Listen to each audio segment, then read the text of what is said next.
New Thought Media Network. We are a global broadcast network of positive music, media, and entertainment, inspiring humanity's evolution along the journey of enlightenment and creating a world of love, peace, empowerment, and prosperity for all. New Thought Media Network. Positively inspiring.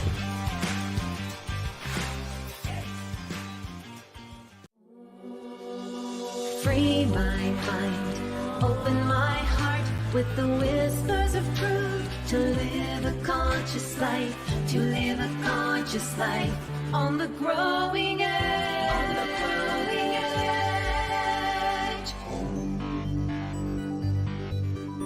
edge. And now, here's Allie. Hello and a very warm welcome. I'm glad to know that you're here watching, whether you're here for the first time or you are back for more. Here at The Growing Edge, we talk to wonderful people that are channeling their time, their talent, their energy, their creativity, their love into doing good works in the world. And today I have some very, very special guests, and I'm excited for you to meet them. They're going to touch your hearts and inspire your minds and lift you up. And so today we have Karen Taylor Good and Stowe Daly. Stowegood. And so welcome, ladies. And here they are. Look at them in the studio. Hello. It's good to see you. You too. So these two wonderful women are new friends of mine, and I want to share a little bit about them before we actually get into our conversation. Karen Taylor Good is a Grammy-nominated songwriter of How Can I Help You Say Goodbye and other radio hits by Patti Loveless, Al Jarreau, Melissa Manchester, and many others. She has recorded albums and movie soundtracks with Willie Nelson, Al Green, and Dolly Parton. Her songs have been used for organizations including Help Child USA and the National Hospice Foundation. She is also the author of On Angel's Wings. And let's see, Karen. Karen, give us a little wave so they can know which beauty you are. And Stowe Daly is a singer-songwriter, best-selling author, and cancer survivor.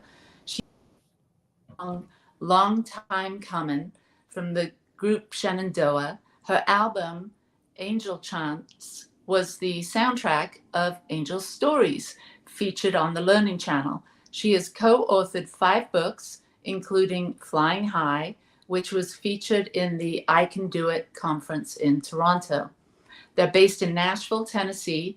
These two amazing artists and presenters have shared their musical keynotes, workshops, and concerts across the US, Canada, Ireland, and the UK. So welcome, Karen. Welcome, Stowe. Welcome, Stowegood. Thank you, Allie. Thank you.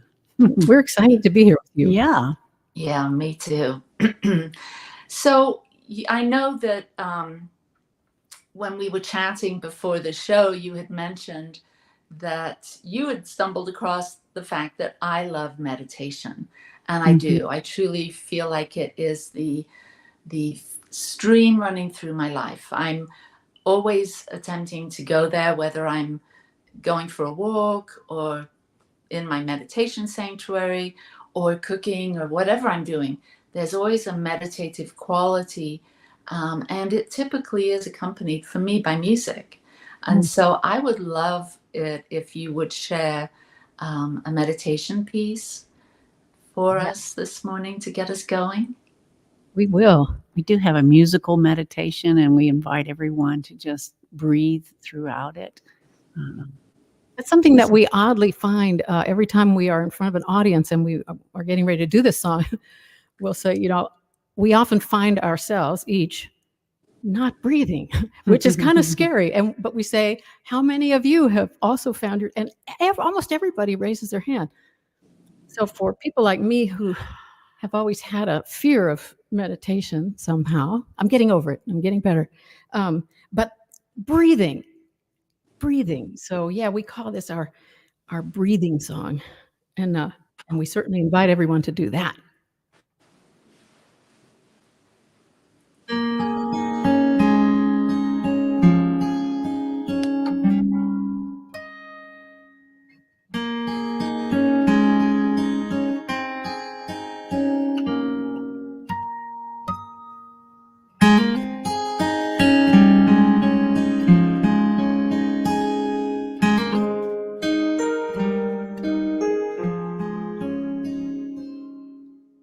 Before the craziness begins, I breathe deep and go within. Here I am, an empty cup. I pray, God, please fill me up. Help me see your grand design.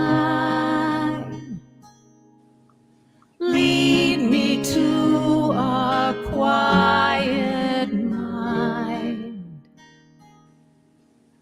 Right now I have all I need. All that's left to do is breathe.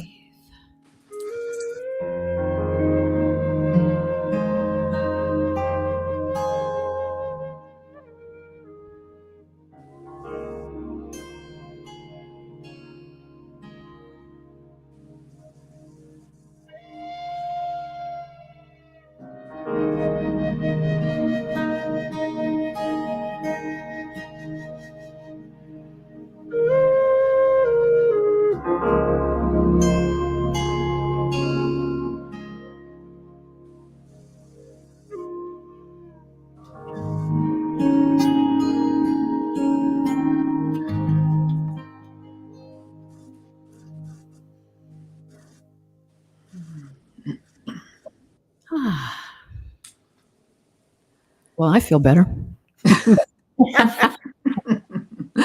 Oh, that was beautiful. That was just what I needed. Maybe all of us needed to take that time to breathe. Thank you for that. Thank you. You're welcome. So I would love to get to know you a little more and hear about your journey. What were you both into spirituality, or were your families religious? How did you sort of start on your journey to self-discovery and connection with something greater than this physical world that we live in? Wow. You want me to start? Sure. Yeah. I'm older. I'll start. So, my family is Jewish. And while my mom and dad were very Jewish, they sent money to Israel. They were very proudly Jewish, but they were culturally Jewish and not religiously at all. And so, like many, they ended up being, I think my father was more agnostic. My mother was probably more atheistic. And that's how I grew up in this. And I do want to say, for people that don't know a lot of Jewish people are very much into God. Yeah, that's a big deal. But then there's this part that isn't. So that was my family. So it was kind of a scary place to think that we're all just kind of thrown out here in this big universe without anything to hang on to or to guide us or help us. So I literally got dragged into a Unity church many years ago. I want to say 30-something years ago. And first of all, I was very resistant because it was a church. I'm like, I don't go to church. And I didn't hear, they stood up and they held hands, and I was like, oh God, what is that? why am I here? This is so terrible. And then the minister spoke. I didn't hear a word. I don't know what they said. But then they spoke the prayer of protection. And it bypassed this noisy committee that was living in my head at the time and went immediately straight into my heart. And all of a sudden I knew that is the truth. We're actually not thrown out here scarily without any kind of love or guidance or connection. So that was my introduction. It's beautiful. Wow. Thank What you. about you? Well, for me, my birth family was Episcopalian. And so I grew up in that, and I felt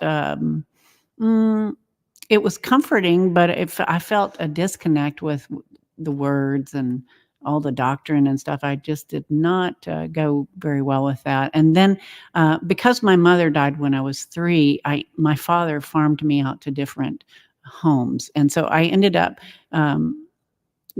being exposed to lots of different religions. And most importantly was probably the Baptist religion, which was very scary because I had to be really careful because I could go to hell any minute. And so all of that kind of at some point in my young adulthood, I just kind of let go of religion.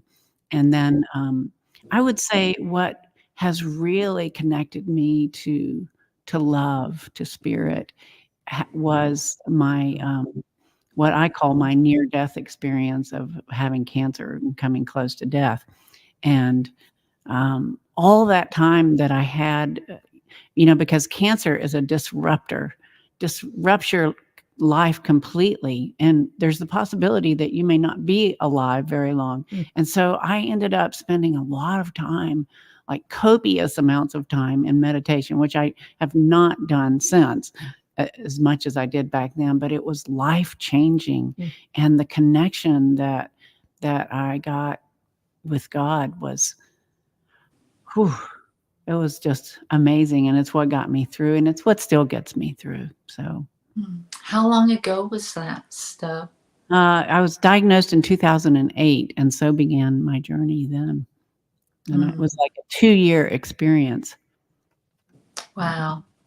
Yeah, there's nothing like something so devastating to really give us that opportunity to question and check in and explore, outside of our box, outside of, who we are currently, to, what else is possible.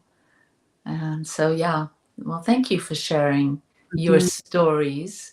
And how did the two of you, so you're musicians, and tell us a little bit about your journey in music and how you met. Well, in the early 90s, we were both songwriters here in Nashville, staff writers. I was a staff writer at Warner Chappell Music, and you were at? I was at BMG Music. Right down the street. That was our publishers. Yes, those were our publishers. And in those days, co-writing was a big deal in Nashville, and the publishers would look around and say, "Oh, I think I'll put my writer with that writer over there." And so somebody put us together, and thank God. Yes, but it's like a blind date, And you know how often, I don't know, Allie, how many blind dates you've been on in your life, but none. Because I would say probably 95% of the time they're no fun and sort of disastrous. But here we met. How do you do? Hello. Oh, and Stowe had a hit song on the radio at that time, and I had a hit song on the radio at that time. So that's why they were really excited. And they said, "Oh, maybe they'll write a big hit for Reba McEntire or something." That's what they were hoping. Did that happen? No. No. But what did happen was we had so much fun. We did. We laughed and wrote a ridiculously funny, slightly risque, especially back in the early 90s. Beyonce might be able to cut that now. Oh, it would be nothing now. Nowadays, it really would be Yes, nothing. it's nothing. But actually, it's called Honey, I Want Your Money. And I will say, when we were out doing a lot of New Thought churches, some very brave ministers actually asked us to do that right before the offering was Oh taken. my gosh. Crazy, man. So anyway, we wrote that song, and then because it was not a big hit for anybody, we sort of didn't see each other for the next 16 years. Mm-hmm. Oh, wow. But it was when I came out of that cancer experience, and I had the feeling that I might live for at least a few more years. I just said a prayer, and I said, I want someone to write with. I swear it was the next week. My next door neighbor said, he's a photographer, and he said, I'm going to go do a shoot with Karen Taylor Good. Do you know her, right? And I'm like, yeah, I haven't seen her in years. And so I went with him. I was still probably right around 100 pounds. I was not very far out from my life-saving surgery. And anyway, we reconnected. Yeah. And I said, would you write with me? And she said, yes. And she had been doing all these New Thought churches for you were doing very well at that at the time. And she had all these great songs that, so many people resonate with. And we got together. She said, well, and I had a new book coming out called Flying High. And she said, you've written all the Flying High song, right? And I said, no. So the first thing we did was to Yeah. write that. And then we just got together, like it started, well, that went so well. Let's write every Tuesday. Yeah. And pretty soon it was every Tuesday and every Thursday. And then pretty soon it was like every day. And it was just about writing. We just wrote Right. songs. And then somebody said, you guys sound pretty good singing together. Maybe you could be a duo. And we were like, huh? That was scary. That's scary. Yeah. That's like almost like getting married or something. I mean, it's a big deal It's a big deal. to create, a partnership and all that. But we've been doing it for the last 13 years. And we are now best friends. Mm-hmm. And my husband, Dennis, calls her wife number 2 because our studio is here in my house. And it's lovely. It's Yeah, it really is. lovely. I always say that I think that God brought Stowe into my life so I would know what it felt like to have a sister Oh. who likes me. Oh my. Wow, what a story, and what a beautiful friendship. I can really tell that, being so intimate with, writing music and bringing your voices together and presenting that to the world is a big thing to commit to. And it's beautiful that you've lasted as long as you have together. That's just such a testament to your to the work that you're doing, I guess. Yeah. So when you think back in your earlier days when you were developing as songwriters and musicians, what was it? Because I'm an artist, I'm a painter artist, and I've always been interested in painting. It's something that soothes my soul. It's my touchstone that I go to. It's been there throughout all the chapters of my life, all my relationships. There's that common thread of creativity, my art. And I'm wondering, where did the music start for each of you? And how is that, obviously it's manifested as you together as a duo, but can you tell us a little of your musical journey? You should start. Well, my dad played a little guitar. I mean, it wasn't real little. It was a normal sized guitar. It wasn't that he wasn't, a virtuoso or anything, but I think it must have been inspired by that, because when I was 9, I wanted a ukulele, and I saved up my little allowance, which was like $0.25 a week or something. And I got a ukulele. And then the next year at 10, I got a guitar. And then the next year when I was 11, I wrote my first song, and people were like, and then I just kept on writing, and people were like, where is all this music coming from? And I said, it's in my head. Don't you hear it? And Yeah, so I just went on from there, and I was inspired by people like James Taylor, and I loved Jimmy Webb is a songwriter of like Lyman for the County, and there was just all kinds of people, Jim Croce, and I was inspired by a lot of men because my father taught me that men are smarter than women. Boo. And so that's who I kind of tried to emulate, were the men. What about you? Well, I did not know I was a songwriter until my mid-30s, I'm going to say. Wow. But I always knew that I was a singer. So I can remember being very miserable, sorry, on the playground at Mesita School in El Paso, Texas, sitting there, nobody playing with me, and I am making myself cry by singing, I hear the whippoorwill singing up, Tammy's in love, which was popular eons ago when I was 6. And then it saved me in high school because my nose had grown up before the rest of my face. This is not a real one, actually. And so I got teased horribly. And but when I found the choir, it was like, this is something. This is mine. This is something that I can have and use. So then I joined bands and sang to really drunk people until 2:00 in the morning. And then it got a little better because I moved to Memphis first and started punching a time card at 8:30 in the morning. We would go in and sing WRLT, Memphis, those kind of things. What a great use of your really voice. And then it got a little better because I started working in Chicago and I got to sing some national spots like taco salad, ooh, what a treat, made just for you in a bowl you can eat. Yeah, Taco Bell. But all the time I'm thinking, is this what I'm supposed to be doing with this gift? And then came I was so blessed. I was going through a painful divorce and I needed a way to express what was going on inside of me. And I just started writing stuff down and I looked at it and thought, wow, that kind of rhymes and maybe that could be a song. So yes, I'm very grateful for that gift. Me too. And that's my story. Beautiful stories. Mm-hmm.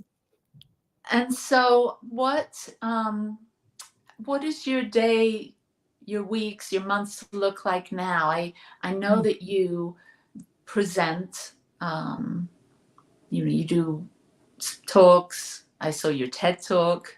For those of you that want to have a real treat, you can find Stowegood TED Talk. That was really inspiring. So you present. Do you still do gigs at centers, spiritual centers? Like, how do you share your music? And YouTube, you have an amazing YouTube channel too. Thank you. Yeah, because COVID did such a number on so many of our beautiful churches, there aren't that many. We're starting to go back to a few of them that have kept their congregation and are growing them. But we also have recorded talks, our musical keynotes, sermon and song, where people somebody's using one in Pensacola this coming weekend. So, yeah. And then we love writing songs. We just wrote a song. We got commissioned to write a song for someone's dog named Odin. And we wrote a very cool and fun song. And then Stowe, our videographer, created a wonderful video to go with it. So that's really fun. Yeah. So we're pretty much always writing a song for someone, a commissioned song. And that's really, man, that's fun. It's fun. It's fun to write a song. And then it's really fun to see the reaction to it because, when they give us the information that comes from their heart and we're able to sing it and play it back to them, it's really, it's really rewarding. Well, I bet that is. So when you are commissioned to create a piece for someone, is that then theirs to do with what they want, or is that song something that you can weave into your performances? How does that work? I've always wondered about that. That has actually only happened one time, hasn't it? We were commissioned to write a song for this lovely couple that we stay with often, or used to, when we used to go down to Florida, Naples. And so they asked us to write a song for their mother, one of them, their mother, Ruth. So jump in. And we had met their mother, and she was just a beautiful lady. She's a quilter. She was. And so they said, would you write a song about our mother? And so I really got stuck on this. I had a little mental block because I had lost my mother so young. I was like, I don't know how to write a song about a mother. I was just kind of getting all negative there. And then the lady came back to us and she said, well, we would like, I have some ideas about this song. And she gave them to us. And one thing she said was, not everybody has a loving experience of a mother. And so can you also put in there about God, like Father, Mother, God, and being loved by that? Mm-hmm. And then also, could it be about Mother Earth? Oh, yes. Then could you also make this song, which usually are like 3.5 minutes. Can you also make it about Mother Earth? And on top of that, we want this to be a song that you guys love so much. You do in your performances all the time. You share it. And we're going, I don't think so. That is never going to happen. Because this is going to be such a weird song. It's going to be 80 minutes long. Guess what? I had so much fun writing this song. Oh my gosh. And we love it. And we do often do it in our shows. Yes, we do. So it's called Wrap You Up. Let your mother wrap you up in love. And it's usually used on Mother's Day too. Yeah. But that is the only one most of the time. But they can do whatever they want with it.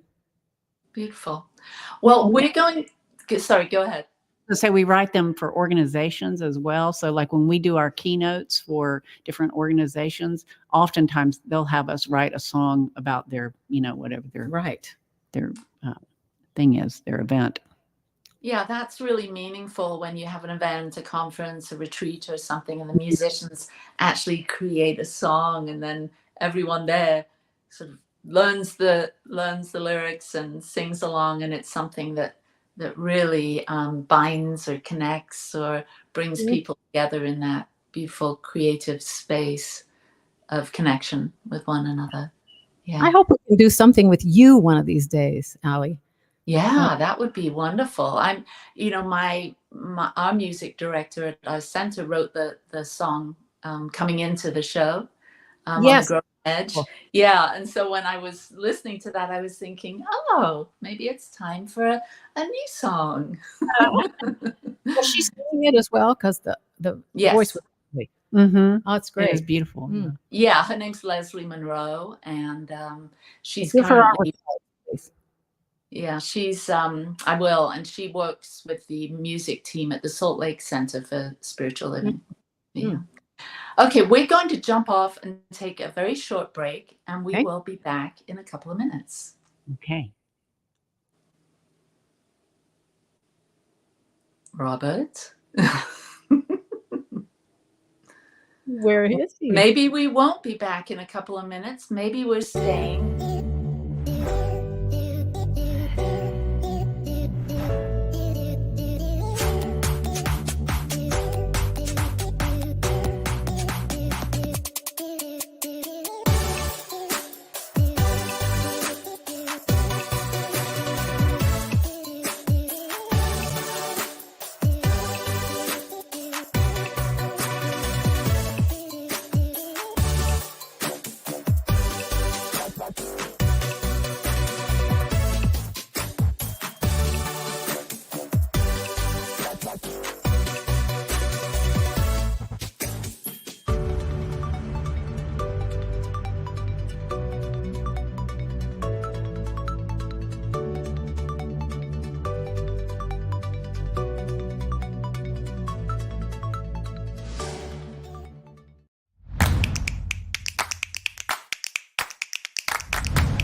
We're back. So I would love to ask Stowe a question. I know that you've co-authored this book, Flying High, a true story of shared inspiration with Calvin LaHue. Is that how you say his name? And I'd love to hear a little bit about what inspired you and how your journey, how this supported you on your journey of healing. Okay. Well, so I was diagnosed with stage 3 rectal cancer in 2008, and it was right around this time that a friend of mine introduced me to Calvin. And Calvin he used to hold this Saturday. He called it a metaphysical meeting, and he would read from books that inspired him. I mean, his purpose in life was to inspire others, and he had turned an old Stoveworks factory into a thriving shopping center. When people said it couldn't be done. He's a multimillionaire. He's a experimental airplane pilot. He's crashed like 5 times. Oh my gosh. Anyway, so when I met him, I thought my husband at the time. I now call him my husband. I told Peter, I said, you would love this guy. And so Peter is a documentary filmmaker, and Peter said, they met and decided to make a movie about Calvin's life because he's so inspiring. And then he said, and how about, you could write the story of Calvin's life.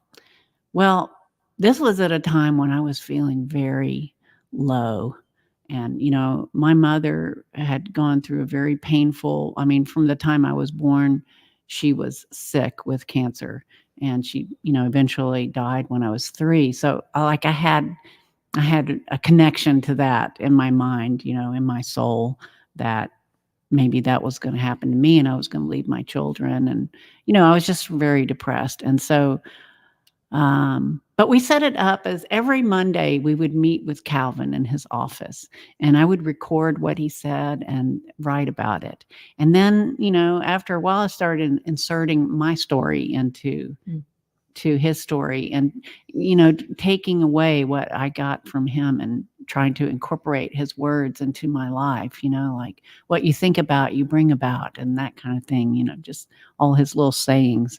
And, it was his presence in my life changed me, and in fact, I kind of wonder if I would be here if it weren't for him.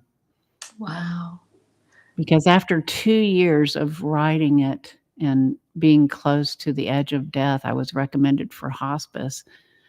I barely walked into his office one day, which I thought might be the last time. And I said, I don't know. I don't know if I'll see you again. This is bad. And he said, you don't have to. Well, I have to go back and say I was refusing to have colostomy surgery that they said would save me. I knew that would be the end of my life, and I wouldn't want to live like that. And so he said, when I ask God for something, when I ask God for a miracle, I don't tell God how to do it. I thought about that, and I went home and I said, do you want me to have this surgery? And I was praying for a no, because I was so depressed. I just wanted to leave. And the answer I got was an emphatic, in my spirit, in my body, was an emphatic yes. Want me to stay here? You want me to go on? And so I did. And, when I said yes to that surgery, I said yes to my life. And it was an important breakthrough for me. That's beautiful. I'm glad that all of that occurred, that you listened to that inner guidance to connect you with him and stay and listen to his message and find the strength to move on. I was wondering if you'd like to share another song. Oh, yes. You talked about personal GPS, right? Yeah. Yeah. So you listened to yours, didn't you? Yes, I did listen to my GPS. That We- was one of the things I learned during my journey there. That's great. And we want to thank Freebo for co-writing. Yeah. So Steve Jobs said, don't let the noise of others' opinion drown out your own inner voice.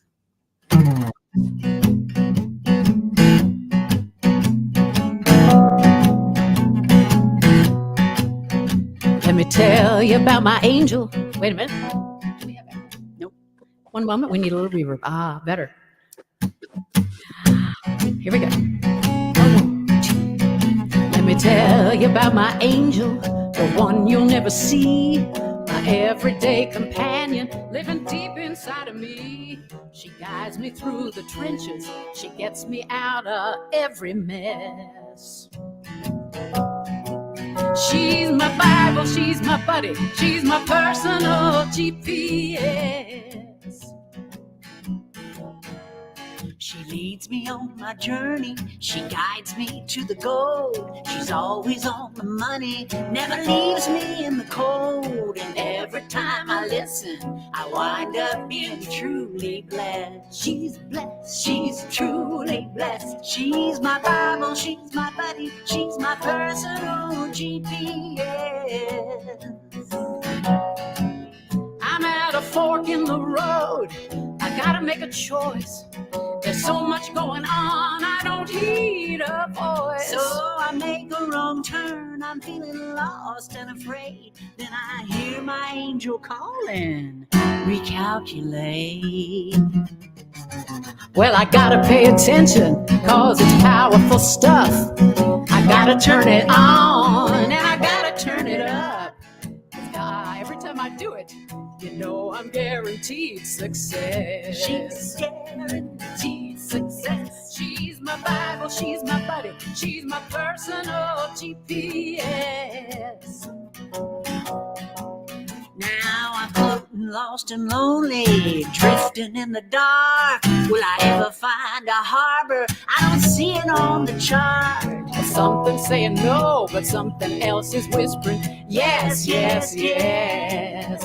Yes, yes, yes. She's my Bible, she's my buddy, crystal clear and never muddy. She's my Watson, she's my Tonto, never tardy, always pronto. She's my Sherpa, she's my guide, never runs and never hides. Truly awesome, she's the best, she's my personal GPS.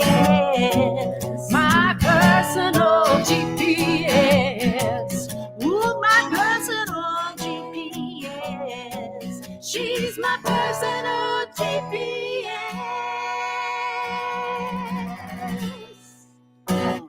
Oh my goodness. You two have so much fun. I can only imagine the creative sessions when you're writing a song. It's pretty fun. And that's so powerful to know that we've got that inner guidance to always depend on and lean into. Yes. Yeah, there's the inner guidance. And when you're working with somebody like this person who just allows the flow and the freedom, it's non-judgmental, it helps your inner guidance feel free to come out and play, and just, you can, we're free to say stupid things that will definitely not be used in the song. Or they might. Or they might lead to something else, Right. and it's just so much fun to create like that. And I have to say, the new keynote that we are working on currently is all about collaboration, Mm-hmm. because we feel like, in front of in a secular audience, in a business world, how cool it will be, instead of one person standing up there and talking about collaboration, how about if two collaborators who can show you, who can make a case for collaboration? So yeah, we're excited about that. That's amazing. I'm really into the Enneagram. I don't know if you've ever heard of the Enneagram. Oh, yeah. My daughter is into that. Yeah, and I'm just thinking, because I'm organizing a presentation or a keynote based on the Enneagram, and I'm thinking how amazing it would be to have a song that was funny, that highlighted all of the quirks of all the different personality types. Oh my gosh. Hilarious. May we write it, please? Yeah, it would be a collaboration for sure, because there's a lot of content to consider there. So, Karen, I heard you say somewhere, a song can travel in the heart where words cannot go. Right. So I'm wondering, how has that inspired you? What's opened up because you've considered that?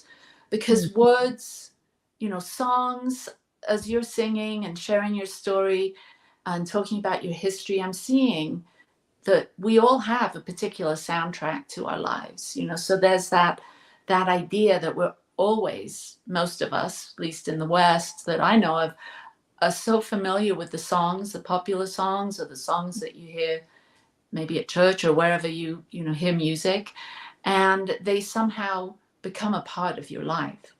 Yeah. And so when you speak of a song can travel in the heart where words cannot go, I'm wondering, can you share some stories of how your music has helped people, has inspired people, or maybe even yourself in some of the songs that you've written? Yeah. That's a great question. Thank you. The story that comes to mind is I was kind of teasing about my sister. I do have a sister, Bonnie, and I love her dearly, and she loves me. Her son, my nephew Paul, was murdered when he was 21, and I watched my sister go through this painful experience, and I did not know how to talk to her. I didn't know what she needed from me or didn't need from me.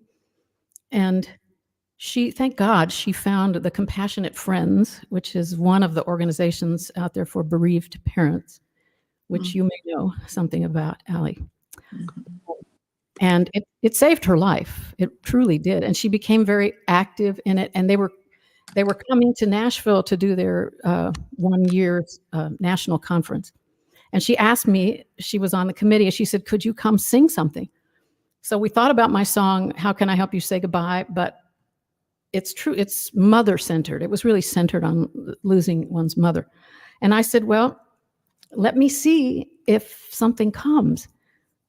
But I'm not that kind of songwriter. I don't hear voices but you know what? I was at the Waffle House with my husband, Dennis, and he was talking. He's a big talker, and I love him dearly. And he's talking, and all of a sudden I start hearing these words and the music. And I said, Dennis, wait, stop. And I borrowed a pen from the waitress, and on Waffle House napkin, I wrote down this song that wasn't coming from me, because I already told you I didn't have the words. And the song is called Precious Child. I have to say, I believe that, unfortunately, that is our most popular, most watched video on our YouTube channel. That song has, when I talk about someday, I hope that if God gives out God Grammys after we leave this world, that I think that song might get me a God Grammy. So I'm so grateful for it. And it has helped my relationship with my sister, and lots and lots of bereaved families. Yeah. Wow. I will definitely look up that song.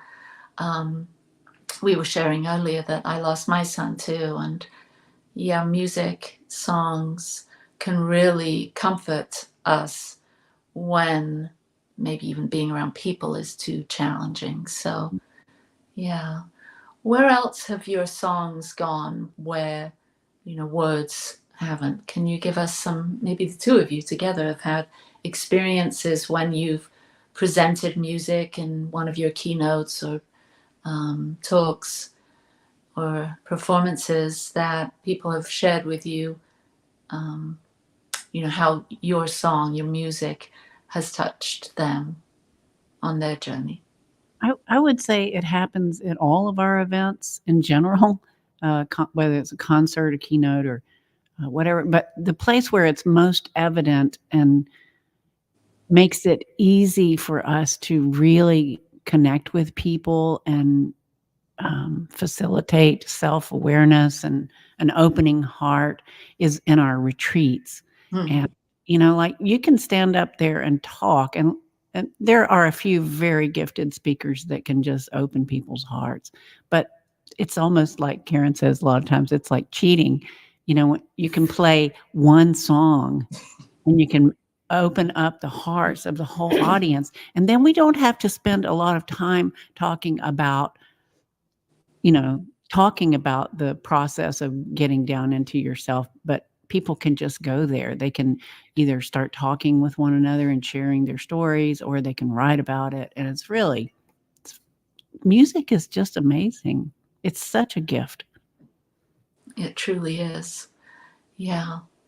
So maybe we'll play another piece at the end so that we can have an experience of connection, knowing you now, hearing your stories, hearing your journeys, and connecting in the piece, because I know that the song we talked about is Bring on the Peace. Mm-hmm. Can you share a little bit about this Bring on the Peace and where that came from? Yeah, we had we were going to do our message in music down in Houston, and we had months earlier we had written what we call a sermon and song, I guess. We had written that months earlier, and we were going to rehearse it. So we did it, and we just looked at each other and went, gosh, that really doesn't do anything for me. It didn't feel right anymore. Yeah, it didn't feel right. The time had passed for that. And so I asked Karen, I said, what is on your heart that you would like to talk about or sing about? And she said, boy,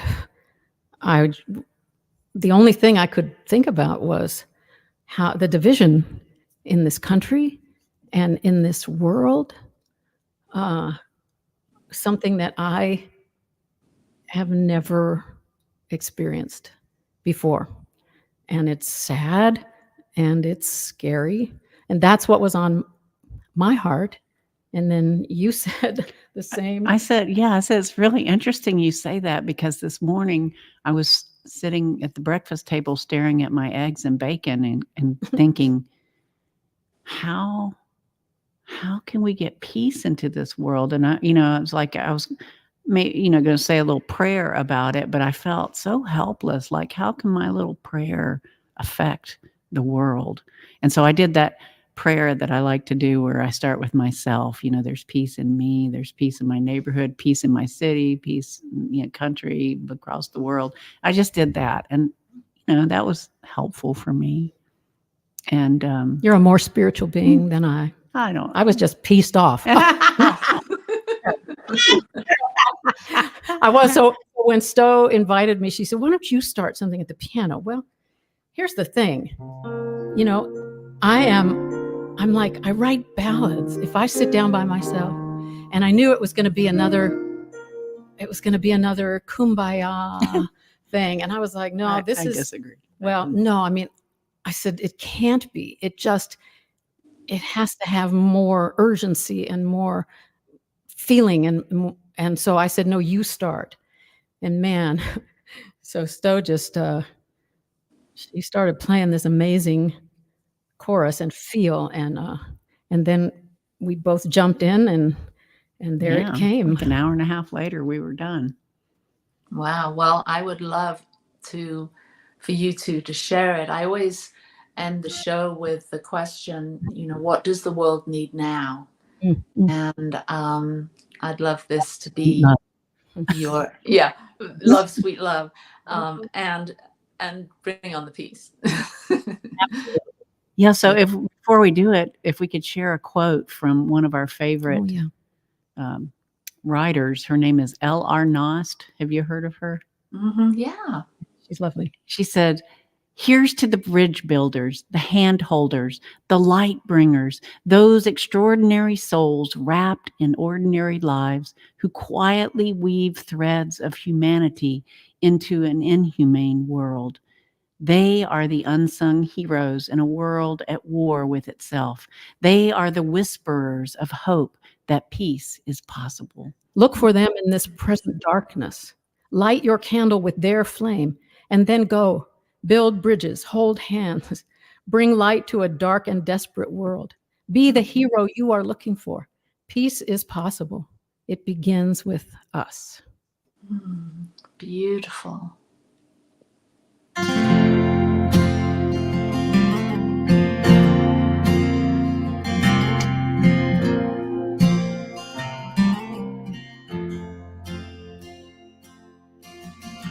You know, I gotta tell you, I got a pain in my heart.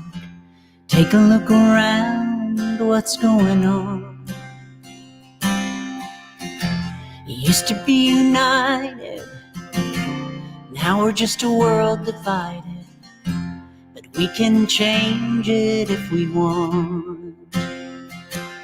Bring on the peace, bring on the healing, bring on the hope, bring on the love, bring on forgiveness. Can I get a witness? It's time for sweet release.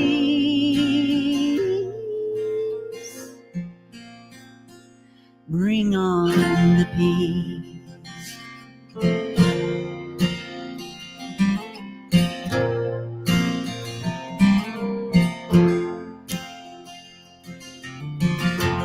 Every day's a battlefield. What's with all the anger? It's like we're building altars to the hate. Kindness comes around, somebody shoots it down. You know it doesn't have to be this way. Bring on the peace, bring on the healing, bring on the hope, bring on the love, bring on forgiveness.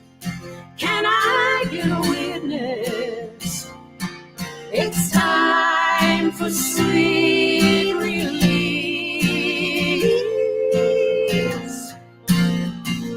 Bring on the peace. We're better together than we think we are. We could fight for forever or just drop our guard. It's not that hard. Bring on the peace, Bring on the healing.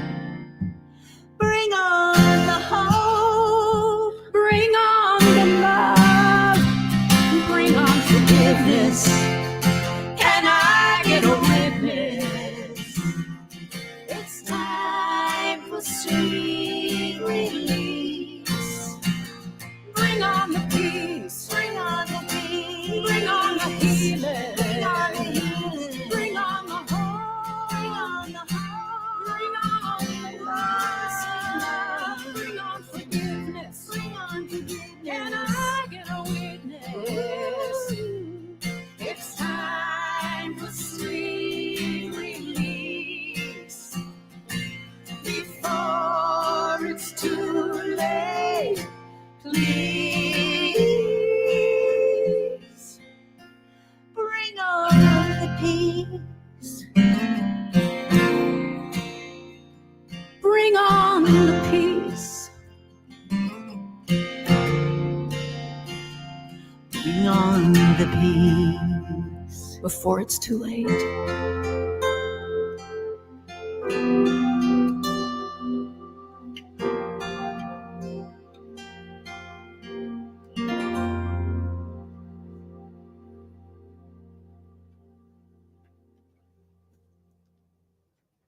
Song. That's just absolutely amazing. Exactly what the world needs to hear and remember and take action on. Yeah. Amen. So as we wrap up, how can people connect with you, and what can you bring? What do you offer folk that maybe want you to come and present, or how can they work with you? Wow. Well, you can check out our website, stowegood.com. You can write to us, info@stowegood.com, because we would love to come and do our sermon and song, message and music at your spiritual center. Maybe do a whole weekend where we can do a retreat one day. Or a uplifting keynote for your organization. Yes. And you can find out more about all of those things on our website, or just write to us at info@stowegood.com. And please check out our YouTube channel. It's just Stowegood on YouTube. There's a lot of healing songs. Whether you've lost a family member, whether it's four-legged or two, we have songs for you. Beautiful. Well, thank you so much for being our guest here on Growing Edge Live, and I look forward to following you and staying connected with you. And I trust that wherever you go, you continue to inspire and transform and uplift everyone that's graced with your presence. Thank you, Allie. Thank Thank you. you. Thank you for being a bright light in this world and doing what you're Aw, Absolutely. thank you. all the Thank best. you. And thank you to this network. Man, we need to spread the word about this. Yeah, New Thought Media Network. Whoop, whoop. Yeah, thank you so much. And thank you to everyone who's been on this beautiful journey, this musical journey with us today. And be sure to come back next week, as I have a special guest, a friend of mine, Nithya Shanti. So peace and blessings, lots of love to you wherever you are. And we'll see you back here at the Growing Edge next week. Goodbye.